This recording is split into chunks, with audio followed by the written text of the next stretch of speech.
لا إله إلا العلي العظيم. أعوذ بالله من الشيطان اللعين الرجيم. بسم الله الرحمن الرحيم. الحمد لله رب العالمين. الصلاة والسلام على أشرف الأنبياء والمرسلين بالقاسم محمد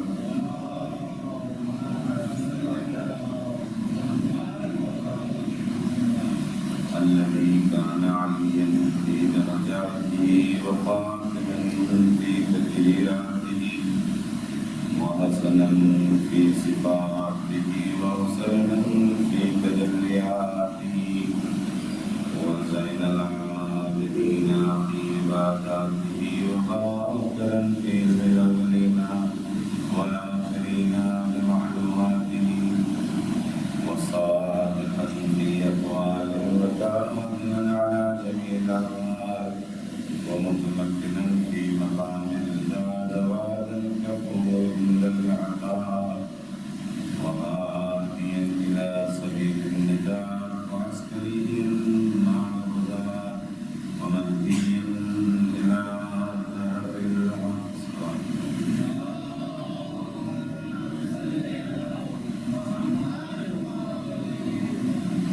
وآله الطيبين الطاهرين المعصومين المظلومين ولعنة الله على آدائهم أجمعين.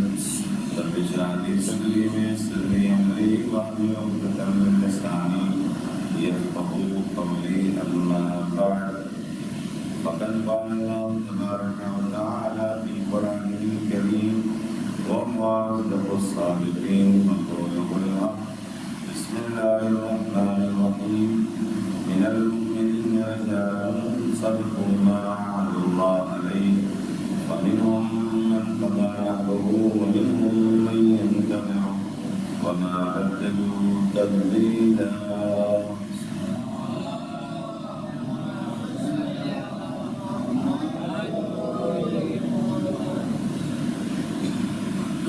معزز سامعین کرام، اس آیت کریمہ کی تلاوت کا شرف حاصل کیا. قرآن کے مشہور آیات میں سے ہے کہ جس میں خدا مجاگر ان انسانوں یا ان مردوں کے عدد کو وفا کرنے کا تذکرہ کر رہا ہے.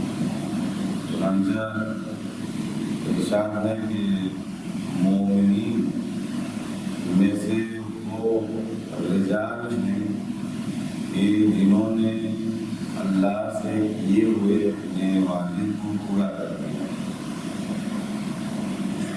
کچھ وہ ہیں کہ جو اپنی نوبت پوری کر چکے ہیں اور کچھ وہ ہیں جو انتظار ہیں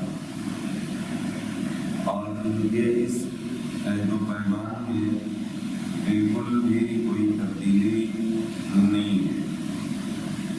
یہ عہد و پیمان سارے انسانوں سے خدا عالم نے دیا ہے اور عالم ارواح میں ساری روحیں انسانوں کی خدا سے وعدہ کر کے آئی ہیں اور خدا عالم اسی وعدے کی بات کر رہا ہے. اور سورہ یاسین میں ہم حضرات پڑھتے ہوں گے رحمن ایک آیت اس میں ہے کہ علم عہد یا بنی آدم، بنی آدم کیا ہم نے آپ سے عہد نہیں لیا ہے. کسی عہد کو بغیر کسی یعنی عہد کیے ہوئے خدا سے کسی کی روح خلق نہیں، خلق ہوئی عالم ارواح میں عہد و پیمان ہوا پھر انسان دنیا میں موجود پایا. اب اس عہد کو جو لوگ پورا کر لے رہے ہیں قرآن انہیں رجال کا مرد معمولاً یہ لفظ بہت کم یوز ہوتا ہے. اس حوالے سے قرآن نے بھی کہا ہے اور کسی جمع مرد یعنی رجال کے لفظ پیغمبر نے بھی کہا تھا کہ میں کل اس کو الگ دوں گا جو رجل ہوگا. رجل یہ وہی رجال ہے یعنی جو مردانگی کا اظہار کرے اور جو اپنے وعدے کو پورا کر دے وہ یقیناً مرد ہے. اور قرآن کی نظر میں شاید اس بات کی میں وضاحت اس مثال کے ذریعے دے دوں. آپ سب جانتے ہوں گے کہ مولا کائنات عمرو بن عبد کے سینے پر تھے. جب اس نے چیلنج کیا کہ کون ہے جو اس کو محمد کی بات پر یقین ہے, آئے ذرا اسلام کو ثابت کرے اور ایمان کو ثابت کرے, تو سناٹا جب چھا گیا پیغمبر نے کہا کون اس کے مقابلے میں کتے پہ جائے گا. تو مولا کائنات گئے اور بڑا بہادر تھا وہ ظاہر میں, لیکن مولا نے جب اسے زیر کیا اور اس نے بے ادبی کر دی, والدین جو ہے مولا کے چہرے پر بے ادبی جب اس نے کی تو مولا چھوڑ کر اتر گئے, غصہ آ گیا. تو جب چھوڑ کر اتر گئے تو جو دیکھنے والے تھے وہ مولا کے اس فعل سے بہت راضی نہیں تھے. کہنے لگے اتنی مشکل تھے, مطلب یہ قبضے میں آیا تھا اور اب آپ نے چھوڑ دیا. تو مولا چونکہ وہاں ذات شامل ہو گیا, غصہ اس لیے مولا اتر گئے. لیکن اس کے بعد پھر زیر کیا اور اس کو تحقیق کیا. جو یہ چھوڑ کر اتر گئے تھے, تاریخ کہتی یہی مردانگی تھی. شجاعت تو تھی ہی, اور شجاعت کا مظاہرہ ہر جگہ کیا. شجاع ہونا الگ چیز ہے, مرد ہونا الگ چیز ہے. پیغمبر نے جو کہا تھا کہ میں کل قلم اس کو دوں گا جو مرد ہوگا, تو وہ مرد یعنی یہی ہے. شجاعت کا مظاہرہ یہ تھا کہ اس کو زیر کیا.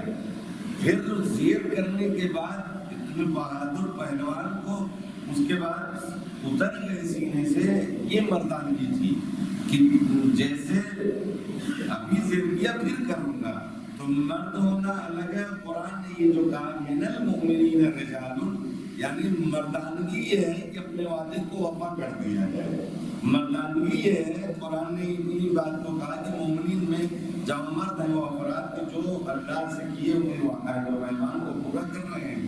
ان میں سے بعض افراد ہیں جو اپنے نوبت کو منزل کو پوری کر چکے ہیں, اور بعض وہ ہیں جو انتظار میں ہیں.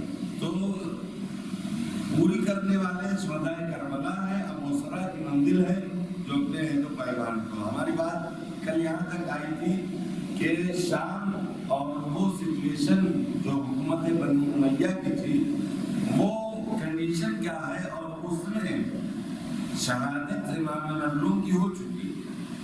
اب اس شہادت کو کربلا اور مدینہ, کوفہ یا عالم اسلام تک پہنچانا ہے. اس میں ظاہر ہے بغیر سوچی سمجھی منصوبہ بندی سے اگر کوئی کام ہو, بغیر سسٹم کے, بغیر نظم کے, تو وہ کامیاب کبھی نہیں ہو سکتا. امام حسین علیہ السلام کی قربانی جو کہتے ہیں قیامت تک دائمی ہو گئی اور یہ کبھی نہیں ختم ہو سکتی, اس کی ایک وجہ یہ ہے کہ اس میں سسٹم اور نظم تھا.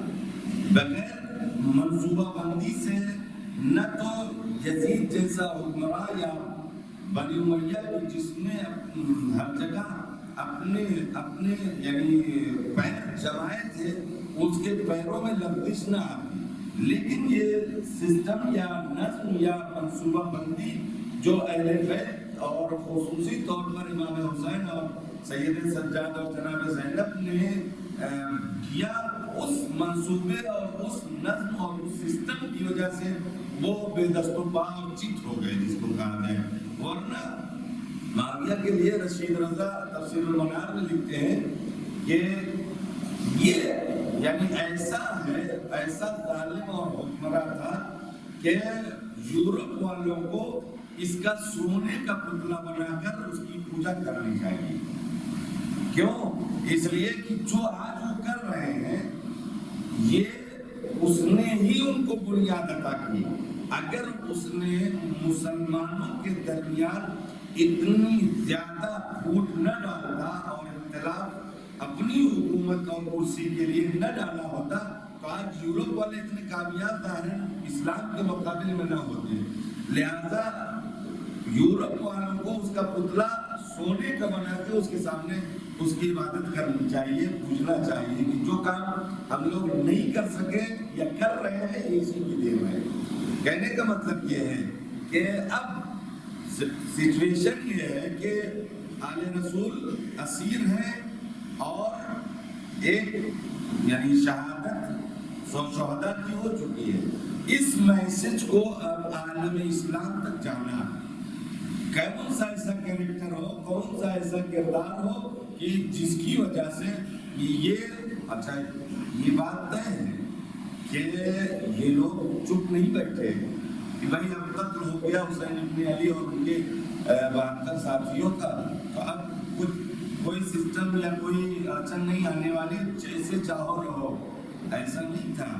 اور اگر ایسا ہے تو وہ سارے حالات، وہ ساری باتیں اس بات کی نشاندہی کرتی ہیں کہ یہ لوگ اب خاموش نہیں بیٹھے۔ اور سب سے بڑی بات جو آج دنیا میں بھی ہوتا ہے، کوئی سازش، کوئی دنگا، کوئی فساد برپا کرا کے پھر اس کو صفحے سے ہٹانا اہم کام لوگوں کا ہوتا ہے۔ ان کا بھی جو آدمی اولاد رسول کو قتل کروا دے اور قتل کر دے، وہ اس خبر کو بھی دبانے کی ممکن یعنی انتھک کوشش کیا ہے۔ اس لیے کہ قتل کرنا ظاہراً آسان تھا، قتل ہو گئے اور قتل کر دیا، اب اس خبر کو وہیں دفن کرنے کے لیے ساری کوششیں کی ہیں اور دفن ہو جاتی، لیکن اگر جناب زینب اور سید سجاد علیہ السلام کا کردار نہ ہوتا۔ اس لیے کہ وہی ہے، دشمن ہر یعنی آخری مرحلے تک چلنا چاہتا اور چلتا ہے، لیکن چونکہ دشمن کے مقابل میں ایسے افراد تھے کہ جنہوں نے دشمن کی ساری سازشوں کو ناکام کر دیا ہے، لہذا جناب زینب اور جناب سید سجاد علیہ السلام نے جو کردار ہے، اب یہاں روک کر میں بریکٹ میں آپ سے ایک شکوہ بھی کر دوں کہ افسوس یہ ہوتا ہے کہ ہم لوگ جیسے سید سجاد علیہ السلام کا نام آتا ہے تو ذہن میں یہ آتا بیمار یعنی غیروں کی بات نہیں، اپنے شیعوں میں یہ خیالات اور یہ تصورات ہے کہ وہ تو امام بیمار تھے، یعنی ذرا سا بھی آپ کے لیے گوشہ ڈر، یقیناً یہ دشمنی میں نہیں ہے، یقیناً یہ محبت میں ہے، یقیناً یہ جتنی معلومات اس بنیاد پر ہے، لیکن یہ بات یاد رکھیے کہ جو جہاد یہی ہے نا کہ آپ نے اسلحوں سے جنگ نہیں کی، آپ نے ہتھیار نہیں اٹھایا، آپ نے جہاد ہی نہیں کیا، یہ تک مطلب اپنے لوگ کہتے ہیں، جبکہ حقیقت یہ ہے کہ جو جہاد سید سجاد علیہ السلام نے کیا اور کسی احمد نے نہیں کیا، اور یوں تو البتہ یہاں یہ بھی ہے کیا نہیں، ویسے حالات نہیں پیدا ہوئے جیسے حالات سید سجاد علیہ السلام کے زمانے امامت میں تھے۔ آپ 250 سال کا زمانہ جو ائمہ کی امامت کا زمانہ ہے، دکتر رفیع کہتے ہیں کہ یہ 250 سال امامت کا جو ائمہ علیہ السلام کی تمام حضوری امامت کا جو زمانہ، ان زمانوں میں 34 برس اتنا سخت ترین زمانہ ہے جو چوتھے امام نے گزارا، یعنی حالات اور اس سچویشن کے مد نظر چوتھے امام نے جس حکمت عملی سے مدینہ اور سارے کوفہ اور کربلا میں اپنی زندگی کو آپ نے گزارا ہے اور اپنے کیریکٹر کو جو پیش کیا ہے اس تحریک عاشورہ کے نسبت سے وہ نمایاں ہے۔ اور میں تو یہی کہتا ہوں کہ ممکن ہے کہ اس حالات میں کوئی اور امام ہوتا وہ بھی یہی کرتا، کیونکہ ہم لوگوں کا یہ اعتقاد ہے اور ہونا چاہیے اگر کسی کا نہیں ہے کہ چہرے بدلے ہیں، کیریکٹر اور کردار ان کا وہی ہے جو زمانے کے تقاضے، زمانے کا جو دشمن تھا اس کے خلاف کیسے چل رہا ہے۔ امام حسن کے لیے بھی بہت سارے لوگ یہی ہیں کہ آپ نے سوئے کر لیا، آپ جہاد میں سلاح آپ نے نہیں کیا۔ عزیزان گرامی، یعنی حالات ایسے تھے، خود امام حسین علیہ السلام نے کیوں قیام کر لیا اور امام حسن علیہ السلام نے کیوں قیام نہیں کیا؟ آپ کے لیے اس بات کی وضاحت میں صرف مولا کا شب عاشور وہ جملہ عرض کر دوں کہ آپ نے کہا واللہ لا اعلم، خدا کی قسم میں نہیں جانتا، اوفا من اصحابی ولا خیر من اصحابی، میرے اصحاب سے بہتر وفادار کسی کے اصحاب ہوں یا میرے اصحاب سے بہتر کسی کے اصحاب ہوں۔ کیا مولا امام حسین کے سامنے مالک اشتر کی زندگی نہیں تھی؟ مولا امام حسین سلمان کو نہیں جانتے تھے، جناب ابوذر کو نہیں جانتے تھے، یا دیگر جو مولا امام علی علیہ السلام کے اصحاب، امام حسن علیہ السلام کے اصحاب خاص کو نہیں جانتے تھے؟ بالکل جانتے تھے۔ جب ہم جیسے جاہل اور اتنے دنوں بعد یہ کیریکٹر ہم نے پڑھ کے سمجھا کہ مالک کے لیے مولا کائنات کہتے ہیں کہ کانا لی، یعنی کانا لی مالکن، میرے لیے مالک ایسے تھے کما کنتو لرسول اللہ، جیسے میں رسول اللہ کے لیے تھا۔ معمولی جملہ نہیں ہے یہ، جناب مالک اشتر کے لیے مولا کائنات یہ کہہ رہے ہیں۔ تو یہ ان کا کردار یا کیریکٹر کیا امام حسین علیہ السلام کو نہیں پتا تھا؟ خوب جانتے تھے۔ اور کیا معاذ اللہ یہ لوگ بے وفا تھے؟ کیا یہ لوگ مطلب اس طرح سے بہتر نہیں تھے، اچھے نہیں تھے؟ خوب اچھے تھے، لیکن جیسے امام حسین علیہ السلام کو اصحاب ملے ویسے نہیں تھے۔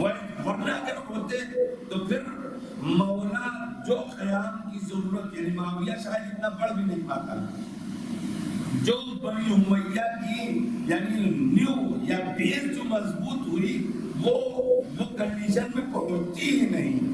اگر یہ ایسے اصحاب امام علی علیہ السلام خود مولا نے شکوہ کیا، دلا کیا، جنگ صفین میں بالکل قریب ہے، مطلب قلعہ کما ہونے کے نزدیک ہے۔ اس کے بعد جب وہ جھوٹا نعرہ قرآن جزدان میں لے کے، جزدان قرآن نہیں تھا، یوں ہی کہ لا حکم الا للہ کا جو نعرہ اٹھا، اپنے کہنے لگے مولا بند کر دیجئے۔ مالک اشتر ایک دم قریب تھے اور مولا نے واپس بلایا، کہا کہ تم لوگ دھوکے میں آ رہے ہیں اور یہ کلمت حق ہے لیکن اس سے مراد باطل کی ہے۔ کلمت حق و یراد بہ الباطل، مولا کا یہ فرمان ہے۔ کہنے کا مطلب یہ ہے۔ یا دوسری بات، جنگ صفین میں ہی جنگ ہو رہی تھی، مولا نے کہا کہ مسلح بچھاؤ، مسلح بچھایا۔ اپنے اصحاب آ کے کہتے ہیں کہ مولا جنگ کا مقام ہے، آپ نماز یہاں پڑھ رہے ہیں۔ عبداللہ ابن عباس جیسے یعنی جماعت اور محب اہل بیت مولا کے لشکر میں ہے، کہتے ہیں مولا یہ جنگ کا مقام ہے، آپ لڑائی ہو رہی ادھر اور آپ نماز پڑھ رہے ہیں، یہ یہاں ہے وہاں کیا ہے؟ امام حسین کیا؟ ابو ثمامہ ساعدی کہتے ہیں مولا نماز کا وقت ہے، چاہتا ہوں آخری نماز بھی آپ کے پیچھے ہو جائے، آخری نماز بھی آپ کے پیچھے ہو جائے۔ تو دونوں مقام سمجھیے۔ یہاں مولا نے کہا کہ جنگ تو نماز تو اگر ہم نماز پڑھ رہے ہیں تو یہی تو جنگ ہے بھئی۔ وہ لوگ نماز کو اگر پڑھنے دیتے تو ہماری ان سے کوئی جنگ نہیں تھی۔ اور یعنی یہ لوگ اتنے مشغول، اور ادھر مولا کیا یہ پڑھ رہے ہیں، وہ انہوں نے التجا کی، درخواست کی، اظہار محبت کیا کہ مولا آپ کے پیچھے آخری نماز بھی ہو جائے۔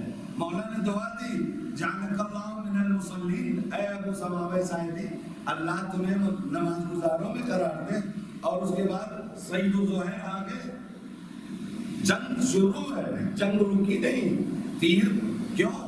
اس لیے کہ جب حبیب نے جناب حبیب سے کہا کہ حبیب سے کہہ دو جنگ تھوڑی دیر رکتے ہم لوگ نماز پڑھ لیں، تو وہاں سے اجازت مل گئی۔ اور جب اجازت مل گئی تو دشمن کے خیمے کا کہہ رہا یہ تو ہم لوگ ہار گئے، سمجھ رہے؟ جنگ ہم لوگ ہار گئے۔ بھائی ہمارا مطلب کیا تھا کہ یہ لوگ غلط میں ہیں، یہ لوگ دین کے باغی ہیں، یہ لوگ دین سے بغاوت کر رہے ہیں، یہ لوگ حاکم وقت کے خلاف محض آرائی کی ہے اور ان کو دین سے خارج ہم نے کیا تھا، اور اب ہم ان کو اجازت دے نماز پڑھ لو، یہ تو جنگ ہم لوگ ہار گئے۔ اس کے بعد پتہ چلی ہاں یہ تو صحیح کہہ رہے ہیں۔ اب جب یہ نعرہ بلند ہوا تو اب چل رکے کہ نہیں حسین تمہاری نماز کا کیا فائدہ، حسین تم کو نماز کیا بچا سکتی ہے۔ خیر وہ تیر بارانی جب ہوئی، ادھر سعید و زہیر ہے، مولا آپ نماز پڑھیے جب تک ہماری جان میں جان ہے، ہم سارے تیر کو اپنے سینے پہ روک رہے ہیں۔ اور وہ کہنے کا مطلب یہ ہے کہ یہ کنڈیشن ایک الگ ہے۔ اور امام حسن علیہ السلام کے زندگی اور حالات، امام نے خود کہا کہ معاویہ سے جب مہاجر آئی ہوئی کہ مجھے تو میرا لشکر قتل کر دے، معاویہ کا لشکر تو چھوڑو دور کی بات ہے، خود میرا لشکر مجھے قتل کر دے۔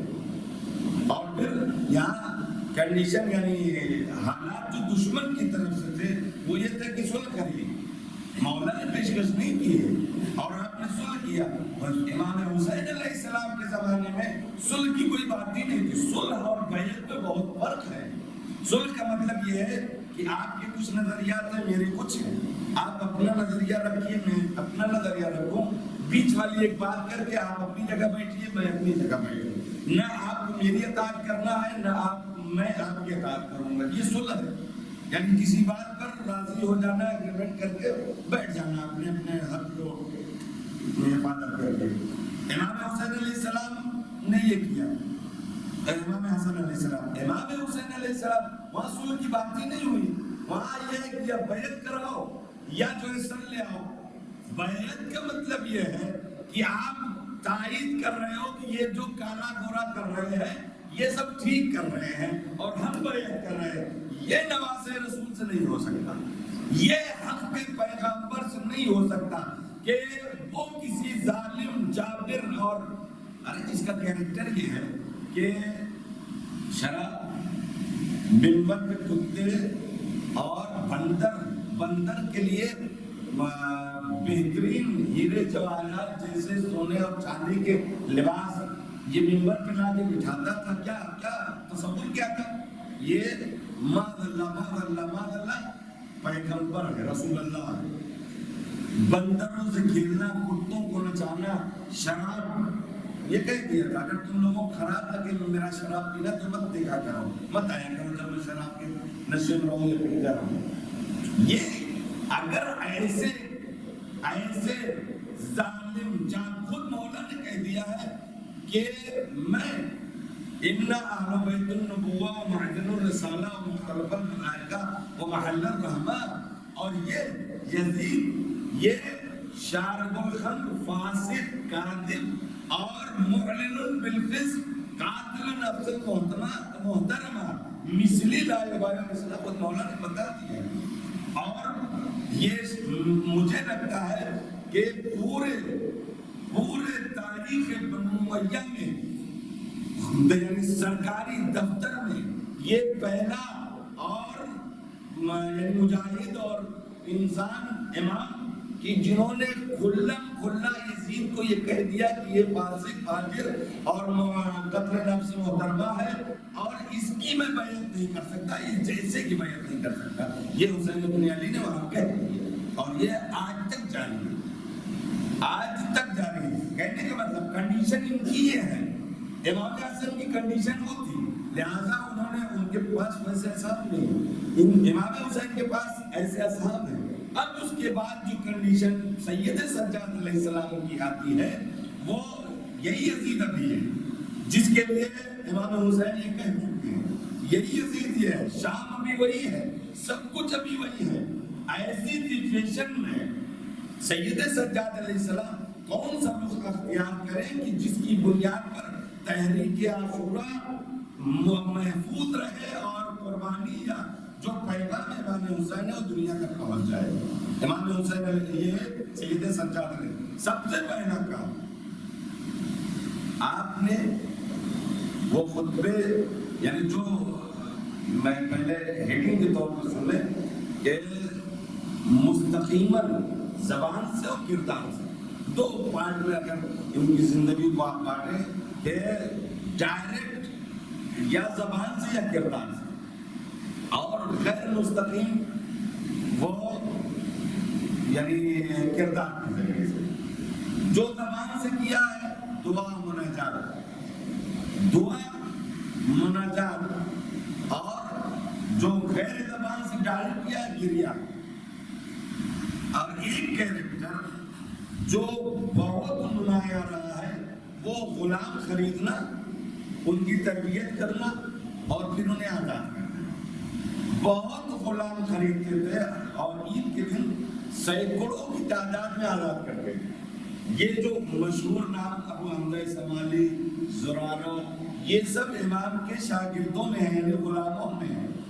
ان کو امام نے اپنے گھر تربیت کی، ان کو اپنے تعلیمات سے روشناس کروایا ہے، اس کے بعد آزاد کر دیا ہے. ہدف کیا ہے؟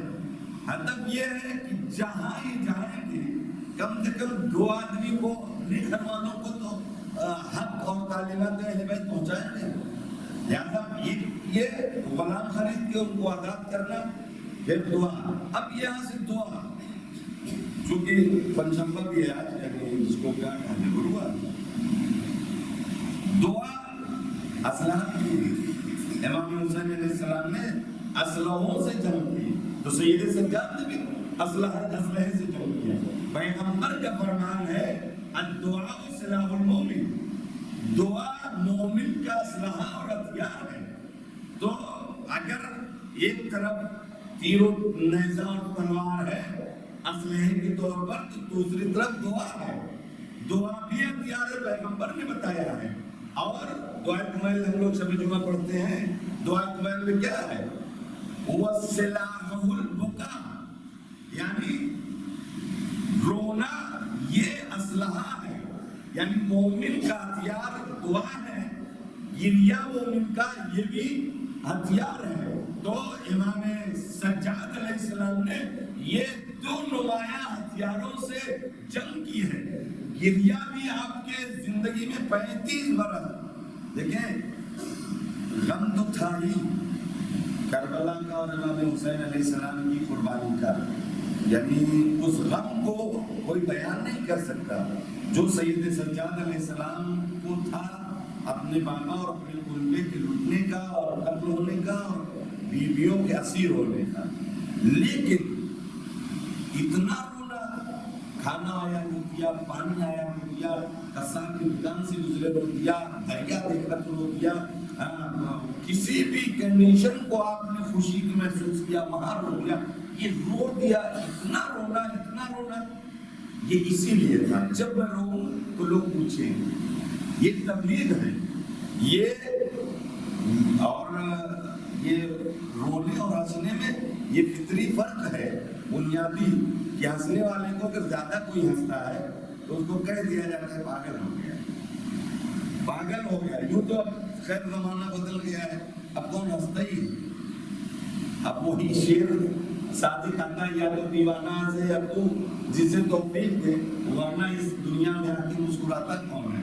یعنی اب تو یہ حالات ہے، ہر آدمی اپنے آپ کو رونا ہی ہے، یہ کاروبار یہ ایسا. اور اب تو کورونا نے اور بھی ستیہ ناش کر دیا. تو یعنی ہنسنے والا بیچا، آپ دو چار بار اس کے بعد کہہ دیں گے یہ پاگل ہو گئے، دماغ کا نہیں. لیکن اسی کے برخلاف رونا، اگر ذرا سا بھی سینے میں ضمیر زندہ ہے، دل زندہ ہے، تو فوراً اس سے پوچھیں گے بھیا ہوا کیا، کیوں روتے ہو. تو جب یہ سوال پوچھنے آئیں گے کہ ہوا کیا ہے، تو اب بولے گا کہ میں کیوں رو رہا ہوں. پتا ہے میرے سامنے میرے بابا کو مارا گیا، میرے بابا کی غلطی کیا تھی، میرے باپ یعنی خانواده اور خاندان کی غلطی کیا تھی.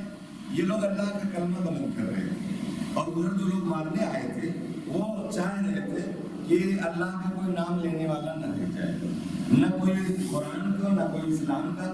یہ سب کچھ یہ لوگ مٹانا چاہ رہے تھے. اور میرے بابا اسی کے خلاف آ کے کھڑے ہوئے کہ نہیں سب کچھ برداشت، لیکن یہ نہیں سب کچھ برداشت ہے. یعنی یہ لوگ اقتدار کے لیے ساری ویلوز کو پامال کر رہے تھے، اور ادھر میرے بابا یہ ویلوز کو بچانے کے لیے، اقتدار کو بچانے کے لیے سب کچھ اپنا قربان کر رہے تھے. اور یہی ہوا کہ یہ یعنی بار بار رونا، بار بار رونا، یہ امام کے غیر مستقیم طور پر یہ تبلیغ ہے. امام کے جو زندگی ہے کربلا کے بعد اور کربلا سے پہلے، کربلا سے پہلے یہ ایک بھی اصول سن لیجیے، امام کے 22 برس یا 24 برس کہتے ہیں کربلا میں تھے دونوں امام کے، 24 برس یا 22 برس جو کربلا سے پہلے کی زندگی ہے اس میں کوئی زیادہ نمایاں باتیں نہیں نقل کی جاتی۔ اس کا اصول ہے جس کو اصول شرعی کہہ لیں یا دینی قانون کہہ لیں کہ جب تک منصبی فرائض پر امام نہیں ہوتا تب تک وہ بولتا نہیں، صرف سکوت کر کے تائید کرتا ہے۔ آپ یعنی امام سید سجاد علیہ السلام کی ولادت 38 ہجری میں، مولا کائنات کی شہادت 40 ہجری، 2 برس آپ کی زندگی کو بھی دیکھا ہے۔ اس کے بعد جب ظاہر ہے پہلے امام کی زندگی کو جو دیکھ چکا ہے وہ دوسرے امام کی بھی زندگی کو دیکھ لیا ہے اور تیسرے امام کی بھی زندگی، یعنی 3 امام اور خود آپ، اور یہ 4 امام تھے۔ لیکن جب تک فرائض منصبی جس امام کے ذمے اور کاندھے پر ہوتا ہے دوسرا امام کچھ نہیں کہتا، صرف تائید اور اطاعت میں رہتا ہے، یہ اصول ہے۔ لہذا کربلا سے پہلے سید سجاد علیہ السلام کا کیریکٹر اس جہت سے کچھ نہیں، اور سارے امام جب تک یعنی 40 ہجری میں مولا کی شہادت ہوئی ہے اور 40 سے 50 10 برس امام حسن علیہ السلام کی زندگی میں امام حسین کا کوئی کیریکٹر نہیں، آپ اطاعت کی منزل میں، آپ اطاعت، وہ جو رشتہ ہے آپ کا وہ سارا، اور یقیناً آپ چپ بھی نہیں، لیکن سرکاری پیمانے پر رسمی طور پر امام کا کیریکٹر نہیں کچھ ہے، کیونکہ یہ اصول ہے جب تک فرائض منصبی ماں قبل امام کے کاندھوں پہ ہوتا ہے، ماں بعد والا امام کا کیریکٹر یا کردار یا گفتار اس کی کچھ نقل نہیں ہوتی ہے کہ وہ یہ فرما رہے ہیں کہ میں صلح کرنا چاہ رہا ہوں، میں کہوں کہ میرا نظریہ تو یہ تھا، کہیں ایسا نہیں ہوا۔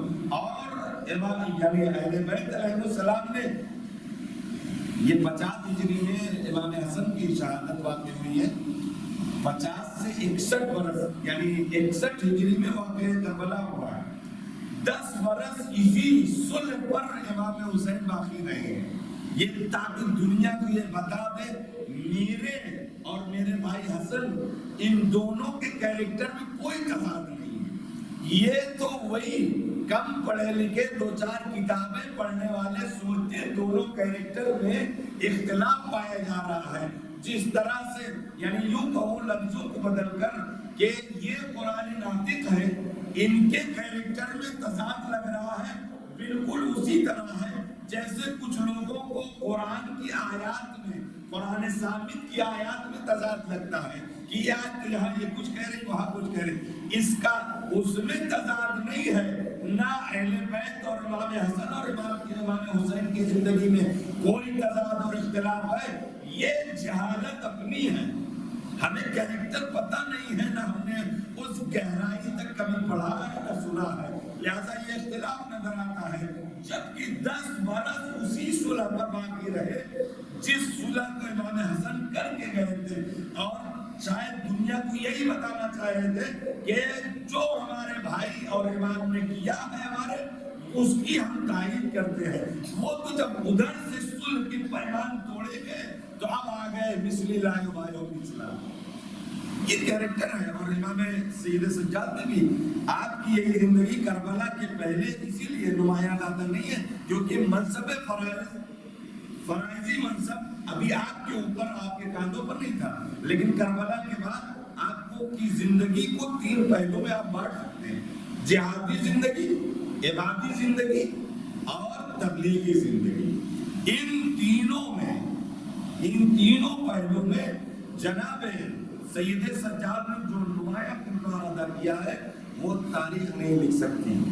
وقت میرا ختم ہوا، انشاءاللہ کل یہاں گفتگو آگے بڑھے گی کہ ان تینوں کیریکٹر میں کہ جو سید سجاد علیہ السلام کی زندگی کے تھے، جہادی، عبادی اور تبلیغی، ان تینوں میں کون سا آپ نے کیریکٹر کیسے پیش کیا؟ ایک بات سن لیجئے، امام کی زندگی میں کربلا سے پہلے تک انگوٹھی پہنتے تھے تو اس پہ لکھا رہتا تھا کہ العزت للہ، لیکن کربلا کے بعد آپ نے انگوٹھی چھین کی اور اس پہ لکھا قاتل المشرکین، یعنی قاتل اشقل قاتلین حسین ابن علی یزید. یعنی یہ بہت وہی کہہ رہا ہوں کہ یہ انڈائریکٹ پیغام ہے، ڈائریکٹ لفظوں میں نہیں ہے، ڈائریکٹ بیانوں میں نہیں ہے، یہ انڈائریکٹ پیغام جس کو کہا جائے مخفی ہے، پوشیدہ رازی طور پر. اب جو یہ دیکھ رہا ہے وہ سمجھ رہا ہے کیا میٹر ہے، یہ ایک نمایاں ہے. اس طرح سے بہت جناب سید وہی کہہ رہا ہوں کہ ایسی عظیم ذمہ داری اور عظیم تحریک کو کی حفاظت ایسے نہیں کاندھوں پر. اور ابھی آگے آپ انشاءاللہ بیان کروں گا کہ جہاں حدیث نقل کرنے پر پابندی، جہاں حجاج جیسا ظالم حکمراں اس زمانے میں کیسے اس تحریک عاشورہ کو محفوظ کیا سید سجاد علیہ السلام نے، یہ کیریکٹر یقیناً معجزہ ہے. یقیناً اس کیریکٹر کی سارا یعنی امام سید سجاد کے کریڈٹ جاتی ہے. لیکن وہی سمجھنا ہم کو ہے صرف اسلحوں سے جنگ نہیں ہوتی ہے. جو ہتھیار یا جو طریقہ سید سجاد علیہ السلام نے اختیار کیا یقیناً وہ نمایاں ہے، جس کی بدولت آج یہ تحریک عاشورہ محفوظ ہے. آج کہتے ہیں کہ حاضری پڑی ہے کس کی؟ مولا فضل العباس. بہت بڑا کردار ابوالفضل العباس، بہت بڑا کردار ہے. الفاظ نہیں ہے کسی خطیب کے پاس یا کسی اور دنیاوی انسان کے پاس کہ اس کیریکٹر کو لفظوں میں بیان کر سکے. جی چلو پڑھے محمد.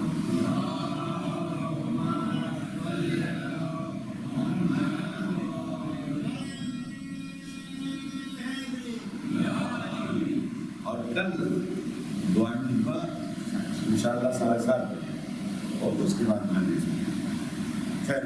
یہ مولانا ابوالفضل العباس جب، لیکن وہی ہے اتنا یعنی کردار بلند، اتنا رتبہ. کیوں؟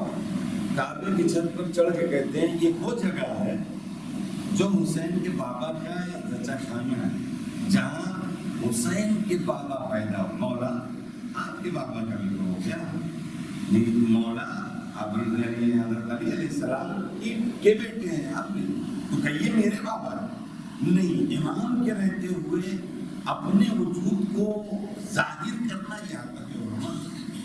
حسین کے بابا کیا رتبہ ہے؟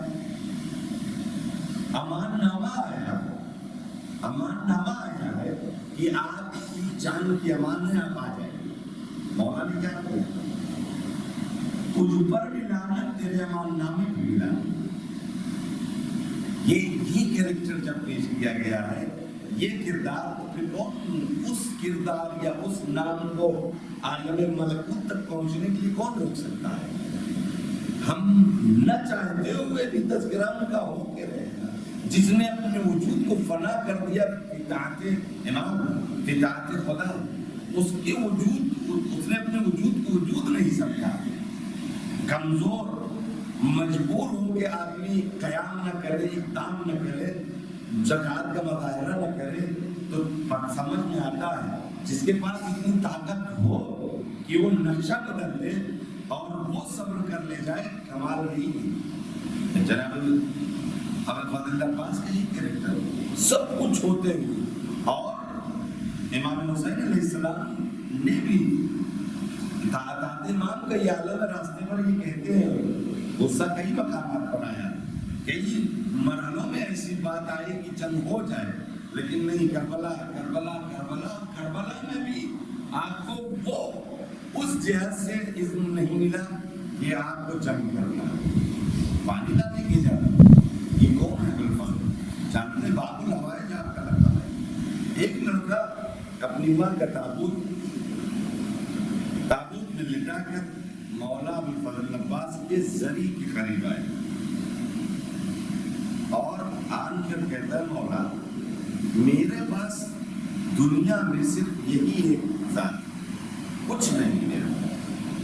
اور اس کی اب حالت یہ ہے کہ لگتا ہے رخصت ہو جائے. مولا اس کی شفا چاہیے.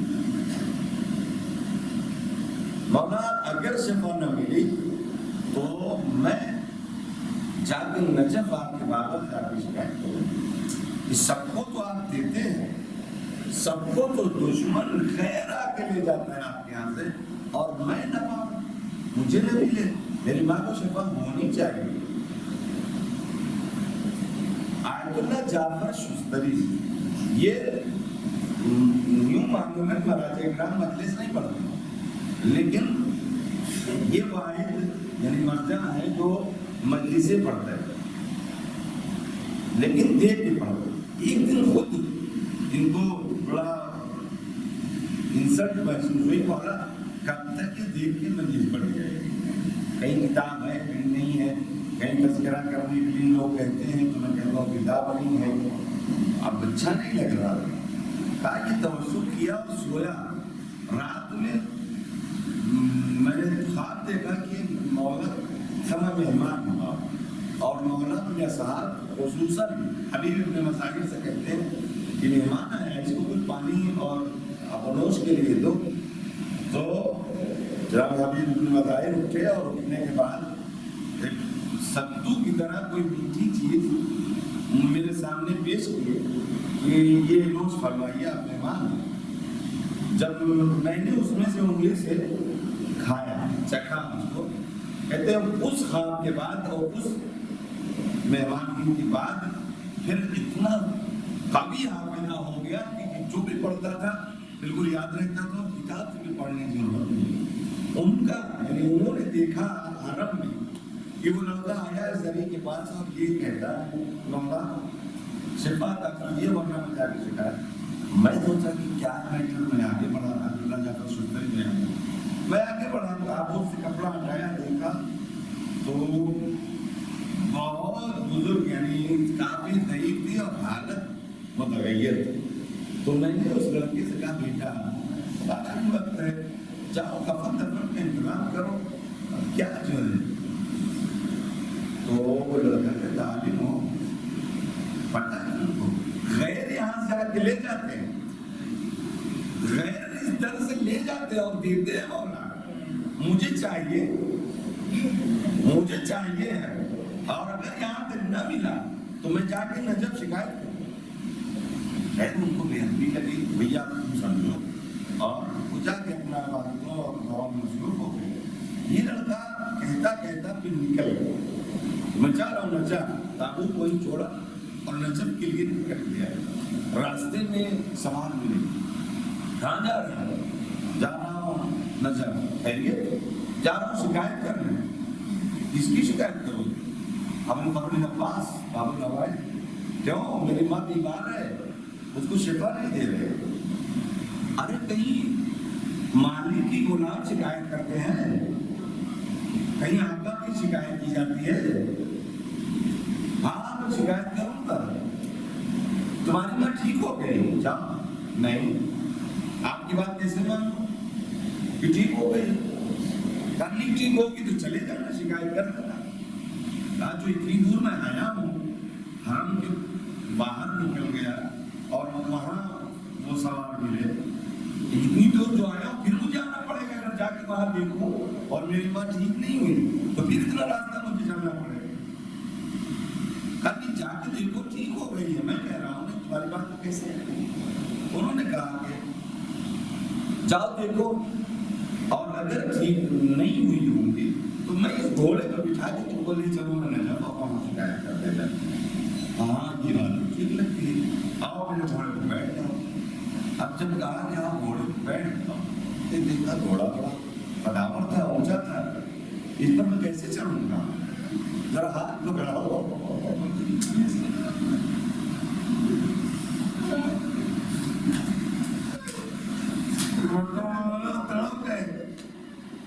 چاہنے والے بابل ہوائے کہ تمہیں پتا نہیں ہے, اپنے ہاتھ قلم کروا کے پوری دنیا کی حالتیں برابر کرنے والا ابل فضل ہاتھ کہاں ہے جو ہاتھ تیرے؟ یہ کہنا تھا, تڑپ گیا دوڑتا ہوا آیا, زری کے پاس کیا دیکھا؟ تابوت میں ماں بیٹھی ہے. اب جب بیٹھی ہے طواف کرنے لگا. انا مشکور یا باب الہوائے رحم اللہ، جیسے عرب کا دستور ہوتا ہے. آپ کا شکریہ، آپ نے میری ماں کو شفا دے دی. آپ کا شکریہ. آپ کا عبداللہ جعفر سوتری کہتے ہیں میں نے پڑھ کر آگے پوچھا اے بھیا ماجرا کیا ہے، کیسے شفا ملی؟ کہا تم سے میں کہہ رہا تھا نا غیر یہاں سے لے کے جاتے ہیں. ارے اب تو ان کے اپنے ہیں. جی یہی ہے، یہ باب الہوائے ہے. اس طرح کا واقعہ پیغمبر کے سامنے ہوا. ایک آتا ہے حاجت لے کے، پیغمبر نے کہا اے بیٹا اسے کہہ دو وقت ختم ہو گیا، اس کی عمر ختم ہو گئی ہے. ابو الفضل نے کہا یا رسول اللہ تب مجھ سے باب الحوائج کا لقب لے لو یا تو ان کو شفا دو. اس وقت پیغمبر نے کہا تھا اے بیٹا تم قیامت تک کے لیے باب الحوائج ہو. اے عزادارو علت اور ریزن کیا ہے اس باب الحوائج کے لقب کا؟ ارے مولا کی خود حاجت تو پوری نہ ہوئی، سکینہ کے لیے پانی لینے گئے آئے لیکن پانی لے کر خیمے تک نہ پہنچے. شاید وجہ یہی ہو کہ خود حضرت عباس کی حاجت پوری نہ ہوئی، اس لیے اللہ نے یہ رتبہ عطا کیا. پوری دنیا کی حاجتیں باب الحوائج کے در پر پوری ہوگی. اے عزادارو ہم یہاں بیٹھے ہیں، بہت سی حاجتیں ہماری بھی ہیں. اے باب الحوائج ارے تمہیں انہیں بازوؤں کا واسطہ ہے، ہماری حاجتوں کو پوری فرمائیے. حضرت اللہ خدا آپ کو کسی کم میں نہ بلائے. سنیے گا مقتل میں شہداء فارغ شہید ہوئے اور سب کا غم حسین مظلوم کو بہت تھا، لیکن کچھ شخصیات ایسی تھی کہ جن کا قلب حسین کے چہرے سے ظاہر تھا. ان میں حبیب ابن مظاہر کہتے ہیں جب حبیب ابن مظاہر اس دنیا سے رخصت ہوئے تو مولا کے چہرے پر ببانت انکسار علی وجہ الحسین. یہ روایت مقتل کے جملے ہیں کہ حسین کے چہرے پر شکستگی کے آثار نمایاں ہو گئے تھے، لیکن مولا کچھ زبان سے نہیں کہہ رہے تھے. لیکن حسین مظلوم کا مرثیہ اس اظہار شکستگی کو مولا ابوالفضل عباس کے جنازے پر مرثیہ پڑھا کیا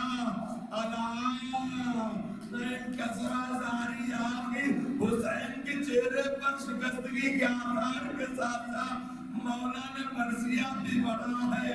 اے بھیا تمہارے مرنے سے کمر ٹوٹ گئی. جانتے مولا سرانے پہنچے کیا التجا کی ہے، کیسا مرثیہ.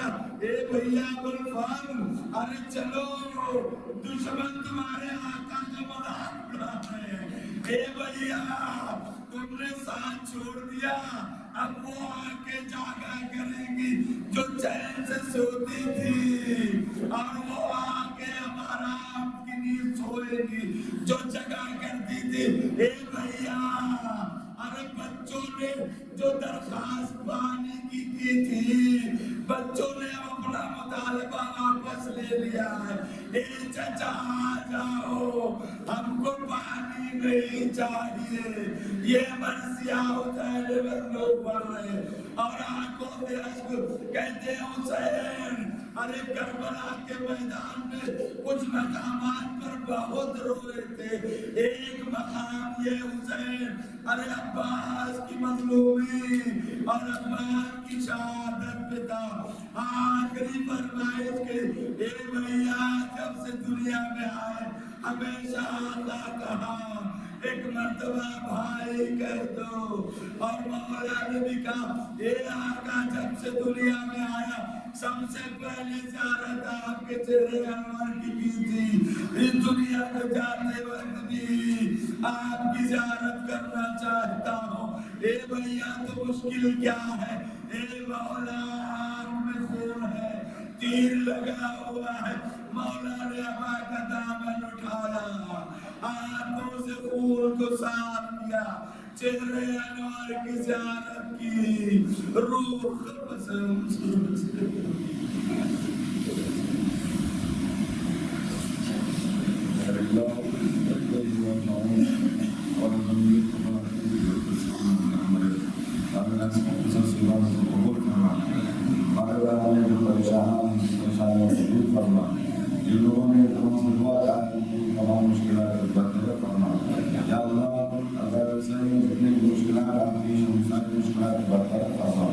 دشمن کے سارے حملوں کو دنیا کی طرف لو یا اللہ پر اسلام کو مدد عطا فرما اور جنت کو نفاق کو سبق کو فرما یا اللہ کشورہ اسلام کی حفاظت فرما یا اللہ مدارہ کا مقدسہ کی حفاظت فرما اور اکرام کا سایہ ہمارے ساتھ رکھنا ہے یا اللہ عمرت کو جور و تعجیل فرما ہم لوگوں کو